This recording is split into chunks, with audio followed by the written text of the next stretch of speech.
Two men walked into the rainforest. Moments before, the forest had been alive with the sounds of the squawking birds and howling monkeys. Now all was quiet as the creatures watched the two men and wondered why they had come. The larger man stopped and pointed to the great kapok tree. Then he left. The smaller man passed. He carried and struck the trunk of the tree. Whack, whack, whack. The sounds of the blows rang through the forest. The wood of the trees was very hard. Chop, chop, chop. The man wiped the sweat that ran down his face and neck. Whack, chop, whack, chop. Soon the man grew tired. He sat down to rest at the foot of the great kapok tree. Before he knew it, the heat and the hum of the forest had lulled him to sleep. A boa constrictor lived in a kapok tree. She slithered down its trunk to where the man was sleeping. He looked at the gash the axe had made in the tree. Then the huge snake slid very close to the man and hissed in his ear. Senor, this tree is a tree of miracles. It's Bible for generations of my ancestors have lived. Do not chop it down. A bee buzzed in the sleeping man's ear. Senor, my craft is in this carpet tree and a fly from tree to tree and flower to flower, collecting pollen in this way.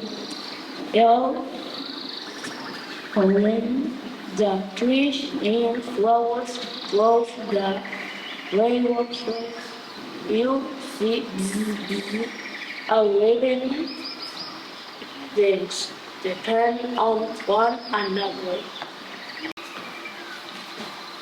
A monkey scampered down from the canopy of the kapok tree. She chattered to the sleeper. Senor, we have seen the way of me. You chop down one tree, then come back for another and another and the root of his family wither and die. There is nothing left to hold that in place that living will hold the solid will be washed away in the water will come in death. A toucan flew down from the canopy.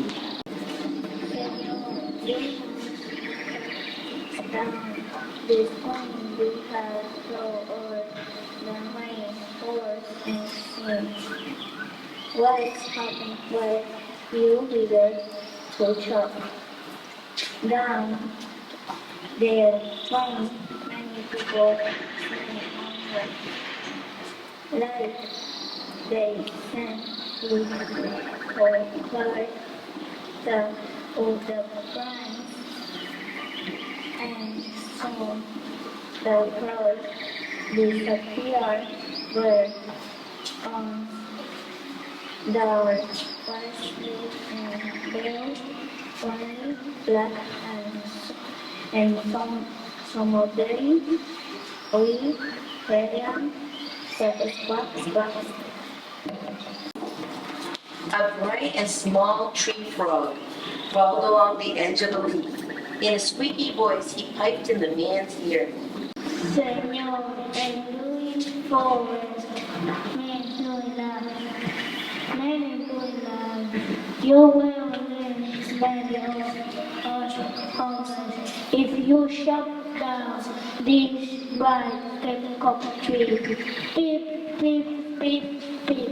A jaguar had been sleeping along a branch in the middle of the tree.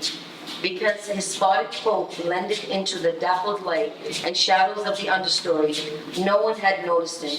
Now he leapt down and padded silently over the sleeping man. He growled in his ear. Grrr, Senor, the peacock tree is home to many birds and animals. If you cut down, where will I find my dinner? Grrr. A porcupine swung down from the branch to branch and whispered to the man. Senor, do you know what we animals and amongst mean in order to live oxygen? And Senor, do you know what trees produce oxygen? If you cut down that tree, you will destroy that which giving us all life. An anteater climbed down the kapok tree with its young on the back. The unstriped anteater spoke to the sleeping man. Senor, you are chopping down this tree with no thought for the future. And surely you know what? That what happens tomorrow depends on what you do today. The big man tells you to chop down this beautiful tree. He does not think of his own children, who tomorrow must live in a world without trees. A three-toed sloth had begun climbing down from the canopy when the man first appeared. Only now did she reach the ground. Plodding ever so slowly over to the sleeping man, she spoke in her deep and lazy voice.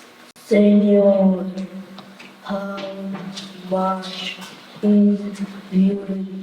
What can you live without it? If you destroy the beauty of the rainforest, on what would you waste your eyes? A child from the Yanomami tribe who lived in the rainforest knelt over the sleeping man. He murmured in his ear, Senor, when you awake, please look above us on with new ones. The man awoke with a start. Before him stood the rainforest child, and all around him staring were the creatures who depended upon the great kapok tree. What wondrous and rare animals they were. The man looked about and saw the sun streaming through the canopy. Spots of bright light glowed like the jewels amidst the dark green forest. Strange and beautiful plants seemed to dangle in the air, suspended from the great canopy tree. The man smelled the fragrant perfume of their flowers. He smelled the steamy mist from the brick forest floor, but he heard no sound, for the creatures were strangely silent. The man stood and picked up his axe. He swung back his arm as though to strike the tree. Suddenly, he stopped. He turned and looked at the animals and the child. He hesitated, then he dropped the axe and walked out of the rainforest.